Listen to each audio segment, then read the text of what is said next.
السلام عليكم ورحمة الله تعالى وبركاته. بسم الله والحمد لله الصلاة والسلام على أشرف المرسلين وعلى آله وصحبه أجمعين أما بعد. ارحموا من في الأرض يرحمكم من في السماء.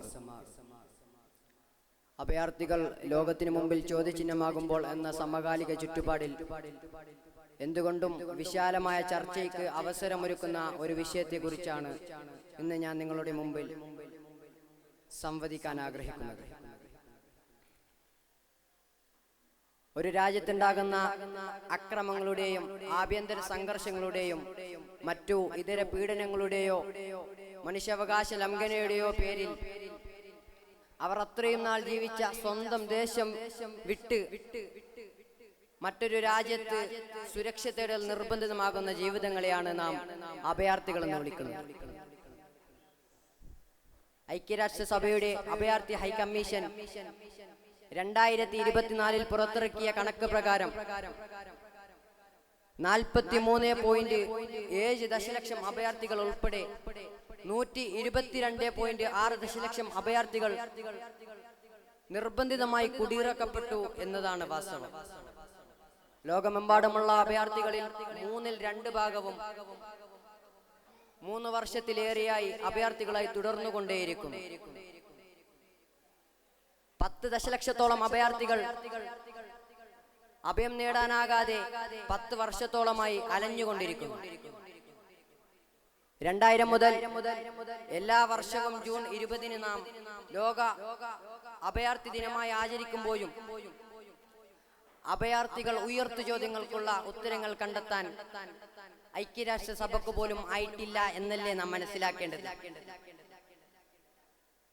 അഭയാർത്ഥികൾ എന്ന് കേൾക്കുമ്പോൾ നവകാലിക ചിത്രങ്ങളിൽ നമുക്ക് ഓർമ്മ വരുന്ന ഒരു ചിത്രമുണ്ട്. നോവുകളൊക്കെയും പേറി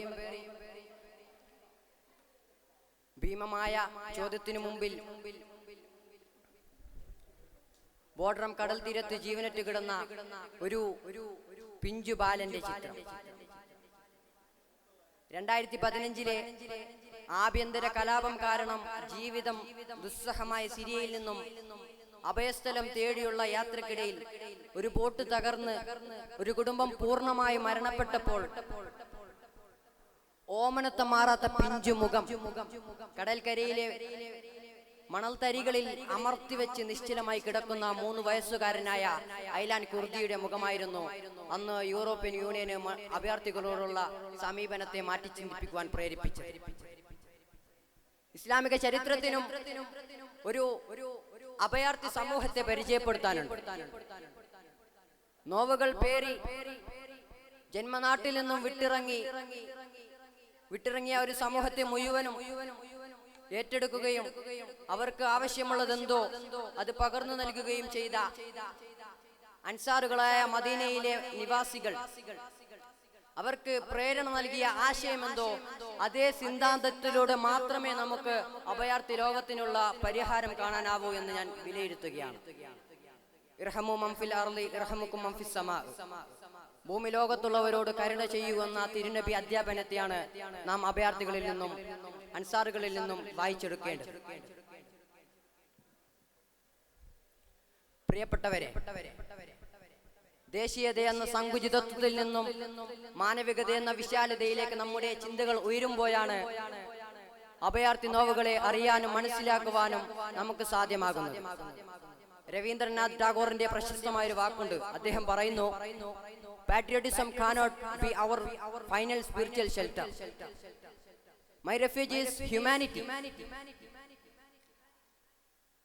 I will not buy glass for the price of diamonds. I will never allow patriotism to trump over humanity as long as I live. അതെ, രാജ്യസ്നേഹം ആത്യന്തിക ആത്മീയ അഭയസ്ഥാനമാക്കാൻ കഴിയില്ല. എന്റെ അഭയം മനുഷ്യത്വമാണ്. വജ്രങ്ങളുടെ വില കൊടുത്ത് ഞാൻ ഗ്ലാസുകൾ വാങ്ങുകയില്ല. ഞാൻ ജീവിച്ചിരിക്കുന്നിടത്തോളം കാലം ദേശസ്നേഹം മനുഷ്യത്തിന്മേൽ വളരുവാനും ഞാൻ അനുവദിക്കുകയില്ല എന്ന്. അതിർത്തികളില്ലാത്ത ആദിമ സാഹോദര്യത്തിൽ നിന്നും അന്തിമമായ സാഹോദര്യത്തിലേക്ക് കടന്നു ചെല്ലാൻ നമുക്ക് സാധ്യമാകണം. അയ്യുഹന്നാസ് ഇന്ന റബ്ബക്കും വാഹിദ് വ ഇന്ന അബാക്കും വാഹിദ് ഖദ്ദുക്കും ലി ആദമ വ ആദമു മിൻ തുറാബ് വജനസ മുഹായമെ. നിങ്ങളുടെ അധിപൻ ഒരാളാണ്, നിങ്ങളുടെ പിതാവും ഒരാളാണ് എന്ന തിരുനബി അധ്യാപനത്തെയാണ് നാം അൻസാറുകളിൽ നിന്നും വായിച്ചെടുക്കേണ്ടത്. വള്ളത്തോൾ തന്റെ കവിതയിൽ ഭാരതമെന്ന് കേട്ടാൽ അഭിമാനപൂരിതമാകണം അന്തരംഗം, കേരളമെന്ന് കേട്ടാൽ തിളക്കണം ചോര നമുക്ക് ഞരമ്പുകളിൽ എന്ന് എഴുതിയപ്പോൾ കേസരി ബാലകൃഷ്ണൻ പിള്ള രസകരമായി ചോദിക്കുന്നുണ്ട്, നിങ്ങൾ മനുഷ്യവംശത്തിന്റെ വിസ്തൃതിയിൽ നിന്നും താഴേക്കാണോ അതോ മനുഷ്യവംശത്തേക്കാൾ വലുതാവുകയാണോ എന്ന്. അതിർത്തികളുള്ള ലോകത്തു നിന്നും അതിർവരമ്പുകളില്ലാത്ത ലോകത്തേക്ക് നാം കടന്നു ചെല്ലുമ്പോൾ അൻസാറുകൾ മുജാഹിറുകളെ എത്രത്തോളം ചേർത്ത് പിടിച്ചുവോ അത്രത്തോളം നമുക്ക് അഭയാർത്ഥികളെ ചേർത്ത് പിടിക്കാനുള്ള മാനസിക ശക്തി വന്നു ചേരും. പിടയുന്ന അഭയാർത്ഥി നോവിന്മേൽ ഒരു കാരുണ്യത്തിന്റെ നോട്ടം കൊണ്ടോ തേട്ടം കൊണ്ടോ നമുക്ക് അവരോടൊപ്പം ഒരുമിച്ച് നിൽക്കാൻ സാധ്യമാകും. പിടയുന്ന അഭയാർത്ഥി നോവിന്റെ ആവലാദികൾക്ക് മുമ്പിൽ പരിഹാരമെന്ന ആശ്വാസ കവാടങ്ങൾ തുറക്കട്ടെ എന്ന് മാത്രം പറഞ്ഞുകൊണ്ട് ഞാൻ എൻ്റെ വാക്കുകൾക്ക് വിരാമം കുറിക്കുന്നു. വആഖിറു ദഅവാനാ വൽഹംദുലില്ലാഹി റബ്ബിൽ ആലമീൻ. അസ്സലാമു അലൈക്കും വറഹ്മത്തുള്ളാഹി തആല വബറകാതുഹു.